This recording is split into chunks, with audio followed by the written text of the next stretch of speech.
السلام عليكم ورحمة الله وبركاته. الحمد لله رب العالمين والعاقبة للمتقين والصلاة والسلام على أشرف الأنبياء والمرسلين نبينا محمد وعلى آله وصحبه أجمعين ومن تبعهم بإحسان إلى يوم الدين. أما بعد، رب اشرح لي صدري ويسر لي أمري واحلل عقدة من لساني يفقهوا قولي. سبحانك لا علم لنا إلا ما علمتنا إنك أنت العليم الحكيم. رب زدني علما آمين. معزز ناظرین، حضرات و خواتین، امید کرتا ہوں کہ آپ تمام لوگ خیر و عافیت سے ہوں گے۔ اللہ رب العالمین ہم تمام لوگوں کی حفاظت فرمائے اور ہم تمام کا خاتمہ ایمان پر فرمائے۔ آج کے اس ہفتہ واری درس کے اندر جو کتاب الدروس الیومیہ من السنن والاحکام الشرعیہ، اس کتاب سے ہر ہفتے ایک درس پیش کیا جاتا ہے۔ آج کے درس کا جو عنوان اور موضوع ہے وہ ہے نفلی نماز کے کچھ احکام و مسائل، اور اس کے اندر جو چیز بیان کی جائے گی وہ یہ کہ سواری پر ہم نفلی نماز پڑھ سکتے ہیں کہ نہیں، یا فرض نماز ہم پڑھ سکتے ہیں کہ نہیں پڑھ سکتے۔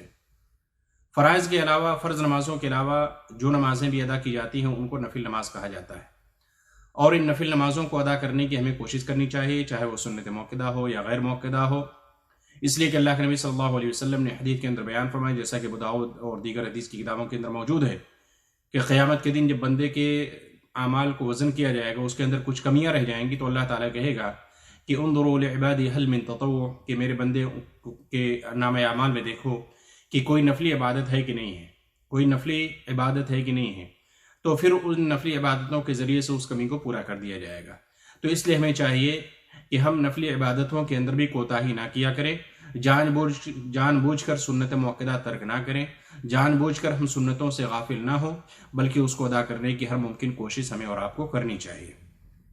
تو آئیے جاننے کی کوشش کرتے ہیں کہ سواری پر نفلی نماز پڑھ سکتے ہیں کہ نہیں پڑھ سکتے ہیں، یا فرائض کے بارے میں اللہ کے نبی صلی اللہ علیہ وسلم کیا فرمانے، چند احادیث کی روشنی میں جاننے کی کوشش کرتے ہیں۔ عبداللہ بن عمر رضی اللہ تعالیٰ عنہ بیان فرماتے ہیں کہ النبی صلی اللہ علیہ وسلم كان يسبح أن يصلي النافلة على ظهر الراحلة قبل أي وجہ توجہ ویوتر علیہا۔ عبداللہ بن عمر رضی اللہ تعالیٰ عنہ بیان فرماتے ہیں کہ آپ صلی اللہ علیہ وسلم سواری پر نماز پڑھتے تھے، یعنی سواری پر، اونٹنی پر نماز پڑھتے، اس کا قبلہ چاہے جدھر بھی ہو، یعنی وہ اونٹنی کا جہہ یا اس کا منہ چاہے جدھر بھی ہو متوجہ ہو، آپ صلی اللہ علیہ وسلم سواری کے اوپر کیا پڑھتے تھے؟ نفل نماز پڑھتے تھے۔ ویوتر علیہا، اور وطر بھی پڑھتے تھے۔ غیر انہ لا یصلی علیہ المکتوبہ، آپ صلی اللہ علیہ وسلم سواری پر فرض نماز نہیں پڑھا کرتے تھے۔ یہ صحیح بخاری کی روایت ہے۔ اس حدیث کے اندر دو چیزیں معلوم ہوئی۔ پہلی بات یہ کہ آپ صلی اللہ علیہ وسلم نفل نماز سواری پر پڑھا کرتے تھے، اس لیے نفل نماز انسان سواری پر پڑھ سکتا ہے، چاہے اس کا جہہ یعنی چاروں سمت میں جدھر بھی چلا جائے، اس سے کوئی مطلب نہیں ہے، سواری پر نفل نماز پڑھی جا سکتی ہے۔ اسی طریقے سے دوسرا مسئلہ یہ معلوم ہوا کہ ہمارے بہت سارے احباب یہ سمجھتے ہیں کہ وطر کی نماز پڑھنا کیا ہے؟ واجب ہے۔ واجب نہیں بلکہ سنت ہے، جیسا کہ آپ صلی اللہ علیہ وسلم کے بارے میں اس حدیث کے اندر بیان فرمایا کہ ویوتر علیہا، کہ آپ صلی اللہ علیہ وسلم وطر کی نماز بھی سواری پر پڑھا کرتے تھے۔ اگر واجب ہوتی، اگر فرض نماز ہوتی، ظاہر سی بات ہے وطر کی نماز پھر آپ صلی اللہ علیہ وسلم اس کو سواری پر نہیں پڑھتے، جیسا کہ حدیث کے آگے ٹکڑے میں بیان کیا گیا کہ آپ صلی اللہ علیہ وسلم فرض نماز کو سواری پر نہیں پڑھا کرتے تھے۔ تو معلوم یہ ہوا کہ وطر کی نماز بھی یہ سنت مؤکدہ ہے، وطر کی نماز بھی سنت مؤکدہ ہے۔ دوسری روایت عامر بن ربیعہ رضی اللہ تعالیٰ عنہ بیان فرماتے ہیں، وہ کہتے ہیں کہ رأیت رسول اللہ صلی اللہ علیہ وسلم وهو على الراحلة يسبح أن يتنفل يومئ برأسه أي وجه توجہ۔ عامر بن ربیعہ رضی اللہ تعالیٰ عنہ کہتے ہیں میں نے اللہ کے نبی صلی اللہ علیہ وسلم کو سواری پر نماز پڑھتے ہوئے دیکھا۔ سواری پر آپ صلی اللہ علیہ وسلم نماز پڑھ رہے تھے اور اپنے سر سے اشارہ کرتے تھے، سواری چاہے جدھر بھی متوجہ ہو جائے، اونٹنی کا یعنی اس کا جہہ، اس کی توجہ چاہے جدھر بھی ہو جائے، آپ صلی اللہ علیہ وسلم اپنے سر سے اشارہ کرتے تھے اور نماز پڑھتے تھے۔ ولم يكن رسول الله صلی اللہ علیہ وسلم يصنع ذلك في الصلاة المكتوبة، ولم يكن رسول الله صلی اللہ علیہ وسلم يصنع ذلك في الصلاة المكتوبة، اور آپ صلی اللہ علیہ وسلم فرض نمازوں کے اندر ایسا نہیں کرتے، یعنی فرض نماز سواری پر نہیں پڑھتے تھے۔ تو دوسرے روایت سے بھی معلوم ہوا کہ سواری پر آپ صلی اللہ علیہ وسلم نفل نماز پڑھتے اور فرض نماز آپ سواری پر نہیں پڑھا کرتے تھے۔ یہ بخاری اور مسلم کی روایت ہے۔ اب دوسرا مسئلہ یہ ہے کہ نفل نماز بیٹھ کر پڑھنا، نفل نماز بیٹھ کر پڑھنا۔ ہمارے بہت سارے احباب کو ہم دیکھتے ہیں، مساجد کے اندر دیکھتے ہیں عام طور سے کہ لوگ عشاء کی نماز پڑھنے کے بعد یا مغرب کے بعد وہ صحت مند ہیں، تندرست ہیں، کھڑے ہو کر لمبی لمبی نماز پڑھ سکتے ہیں، لمبی قرات، رکوع اور سجود کر سکتے ہیں، لیکن وہ بیٹھ کر پڑھتے ہیں۔ اب یہ بیٹھ کر پڑھنا کیا یہ آپ صلی اللہ علیہ وسلم کی سنت ہے؟ کیا آپ صلی اللہ علیہ وسلم کے یہ عام معمول تھا بیٹھ کر پڑھنا؟ یہ حدیث کی روشنی میں جاننے کی کوشش کرتے ہیں۔ عن عائشہ رضی اللہ عنہا قالت كان رسول اللہ صلی اللہ علیہ وسلم يصلي بیتی قبل الظہر 4۔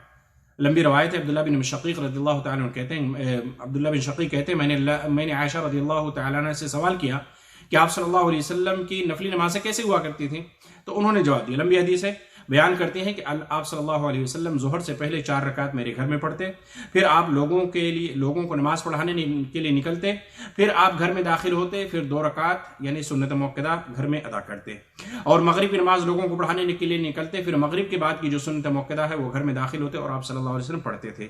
وَيُصَلِّ بِالنَّاسِ الْعِشَاءَ وَيَدْخُلُ بَيْتِي فَيُصَلِّ رَكْعَتَيْنِ، اور آپ لوگوں کو عشاء کی نماز پڑھانے کے لیے گھر سے باہر نکلتے، پھر عشاء کے بعد داخل ہوتے تو گھر میں 2 رکعت سنت ادا کرتے۔ وَكَانَ يُصَلِّ مِنَ اللَّيْلِ 9 رکعات فیہن الوتر، کہ آپ صلی اللہ علیہ وسلم رات میں 9 رکعت پڑھتے تھے اور جس میں وتر بھی داخل ہوتی تھی۔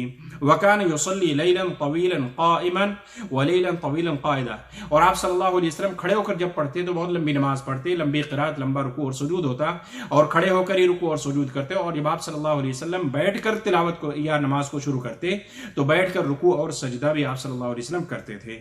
وکان اذا قرأ وهو قائم ركع وسجد وهو قائم، اور آپ صلی اللہ علیہ وسلم جب نماز کی ابتدا قیام سے ہوتی ہے یعنی کھڑے ہو کر نماز شروع کرتے، یہ نفلی نماز کے بارے میں بات ہو رہی ہے، فرض نماز کے بارے میں بات نہیں ہو رہی ہے، کہ آپ صلی اللہ علیہ وسلم جب کھڑے ہو کر نماز شروع کرتے تو آپ صلی اللہ علیہ وسلم کھڑے ہو کر رکوع بھی کرتے اور سجود بھی، یعنی تمام چیزیں کھڑے ہو کر پورے ارکان اور واجبات کو پوری کرتے، اور جب نماز کی ابتدا بیٹھ کر کرتے یعنی بیٹھ کر نماز شروع کرتے تو آپ صلی اللہ علیہ وسلم بیٹھ کر رکوع بھی ادا کرتے، بیٹھ کر سجدے بھی ادا کرتے تھے۔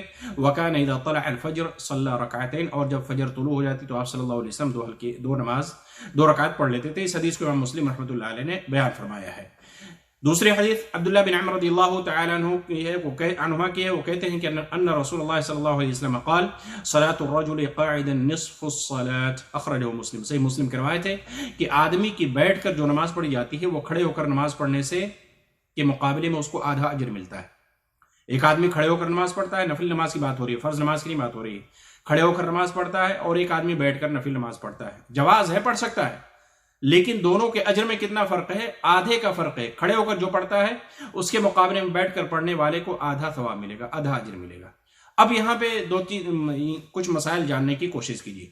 پہلی بات یہ ہے کہ ہٹے کٹے انسان تندرست انسان کو چاہیے کھڑے ہو کر ہی نفل نماز بھی پڑھے، جس طریقے سے فرض نماز پڑھتا ہے نفل نماز بھی پڑھے۔ آپ صلی اللہ علیہ وسلم کے بارے میں دیگر حدیثوں کے اندر آتا ہے، یہاں پہ ان روایتوں کا ذکر نہیں کیا ہے، کہ آپ صلی اللہ علیہ وسلم کا بدن جب بھاری ہو گیا تو آپ صلی اللہ علیہ وسلم بیٹھ کر ادا کرتے تھے، ورنہ آپ صلی اللہ علیہ وسلم کا عام معمول تھا کہ وہ کھڑے ہو کر ہی سنن اور نوافل ادا کیا کرتے تھے۔ دوسری بات یہ ہے کہ اگر مان لیا جائے کہ آپ صلی اللہ علیہ وسلم بیٹھ کر پڑھتے تھے، لیکن دوسری روایت کے اندر آپ صلی اللہ علیہ وسلم کہا کہ اس کو آدھا اجر ملے گا، تو آپ تو پورا وقت لگا رہے ہیں، آپ کا وقت اتنا ہی لگ رہا ہے، آپ رکوع سجود تلاوت کر رہے ہیں، لیکن آپ آدھا اجر کیوں لیں گے؟ آدھا اجر کیوں لیں گے؟ کھڑے ہو کر ادا کیجیے، آپ صحت مند ہیں، تندرست ہیں، کوئی پریشانی کوئی دقت نہیں ہے، آپ لمبی لمبی نماز کھڑے ہو کر ادا کر سکتے ہیں، پھر بیٹھ کر پڑھنے کی کیا ضرورت ہے؟ آپ صلی اللہ علیہ وسلم سے کسی بھی صحیح روایت کے اندر ایسا ذکر موجود نہیں ہے، جیسا کہ یہاں پہ صرف عمومی ذکر ہے، لیکن جو دیگر روایتوں کے اندر ہے، جیسا کہ حضرت عائشہ رضی اللہ تعالیٰ عنہ بیان کرتے ہیں، جب آپ صلی اللہ علیہ وسلم کا جسم بھاری ہو گیا، آپ زیادہ قیام نہیں کر سکتے، لمبا قیام یا کھڑا ہونا آپ کے لیے زیادہ مشکل ہو گیا، تو آپ بیٹھ کر پڑھتے تھے۔ لیکن عام حالات کے اندر انسان جوان ہے، ہٹا کٹا ہے، تندرست ہے، پھر بھی دیکھیے مغرب کی نماز کے بعد، عشاء کی نماز کے بعد وہ بیٹھ کر سنت پڑھتا ہے، نفل نماز پڑھتا ہے۔ ایسا نہیں کرنا چاہیے، ٹھیک ہے جواز ہے، اگر جائز کہہ لیجیے تھوڑی دیر کے اندر، لیکن آپ کو آدھا اجر مل رہا ہے، آپ کو کھڑے ہو کر نماز پڑھنے والے کے مقابلے میں آدھا ثواب مل رہا ہے، محنت آپ اتنی کریں، وقت آپ کو اتنا ہی لگ رہا ہے، لیکن آپ کو آدھا اجر مل رہا ہے، تو کیوں ایسا ہو؟ اس لیے ہمیں چاہیے کہ ہم کھڑے ہو کر جس طریقے سے فرض نماز ادا کرتے ہیں اسی طریقے سے کھڑے ہو کر بھی نماز یعنی سنن اور نوافل کو ادا کریں۔ دوسری بات یہ ہے کہ فرض نماز کیا گاڑی پر یا اسی طریقے سواری وغیرہ پر پڑھ سکتے ہیں؟ تو اس کے بارے میں دیکھیے صحیح یہی ہے کہ انسان یعنی اگر کوئی بہت مجبوری کی صورت نہ ہو تو ادا نہ کرے، ورنہ مجبوری کی صورت میں علماء نے جائز قرار دیا ہے۔ اس پر انشاءاللہ کبھی کوئی مفصل درس ہوگا دلائل کی روشنی میں۔ تو آج کے درس کا خلاصہ یہ ہے کہ نفل نماز کے کچھ احکام و مسائل آج کے درس میں بیان کیے گئے. وہ یہ کہ سواری پر انسان نفل نماز سنت نماز ادا کر سکتا ہے, فرض نماز نہیں ادا کر سکتا ہے, اس لیے کہ آپ صلی اللہ علیہ وسلم کے بارے میں آتا ہے کہ آپ سنت ادا کرتے, نفل ادا کرتے تھے لیکن فرض نہیں ادا کرتے تھے. دوسری بات یہ کہ وطر بھی آپ صلی اللہ علیہ وسلم سواری پر ادا کرتے, جس سے معلوم ہوا کہ وطر یہ واجب نہیں بلکہ یہ سنت ہے. اسی طریقے سے جب آپ نے نماز شروع کر دیا, اب سواری کا جہاد جدھر بھی متوجہ ہو اس سے کوئی مطلب نہیں ہے, آپ نماز ادا کر سکتے ہیں. اسی طریقے سے تیسرا مسئلہ یہ معلوم ہوا کہ انسان بیٹھ کر بھی نماز ادا کر سکتا ہے, بیٹھ کر بھی نفل نماز, فرض نماز نہیں, بیٹھ کر نفل نماز بھی پڑھ سکتا ہے. لیکن یاد رہے کہ بیٹھ کر نماز پڑھنا کھڑے والے کے مقابلے میں آدھا ثواب ملتا ہے. بیٹھ کر نماز پڑھنے سے کھڑے والے کے مقابلے میں آدھا ثواب ملتا ہے. اللہ کہ انسان کو مجبوری ہے تو مجبوری کی صورت میں پھر وہ چیز ختم ہو جاتی ہے تو اللہ تعالیٰ اس کو پورا اجر دے گا انشاءاللہ تبارک و تعالیٰ. جو آج کے درس میں ہم نے نفل نماز کے احکام کے تعلق سے کچھ باتیں پیش کی ہیں. اللہ تعالیٰ سے دعا ہے کہ اللہ رب العالمین سب سے پہلے مجھے اور آپ تمام لوگوں کو عمل کرنے والا بنا دے. اللہ رب العالمین ہم تمام لوگوں کو کتاب و سنت کے مطابق زندگی گزارنے کی توفیق عطا فرمائے, نبی کریم صلی اللہ علیہ وسلم کے طریقے کے مطابق نماز ادا کرنے والا بنا دے. اللہ رب العالمین ہم تمام لوگوں کو جب تک زندہ رکھے ایمان و اسلام کی حالت پہ زندہ رکھ, اور جب ہمارا خاتمہ ہو تو ایمان و اسلام پہ ہو. آمین ثم آمین. وصلی اللہ تعالی علی نبینا محمد وعلی آلہ وصحبہ اجمعین. والسلام علیکم ورحمۃ اللہ وبرکاتہ.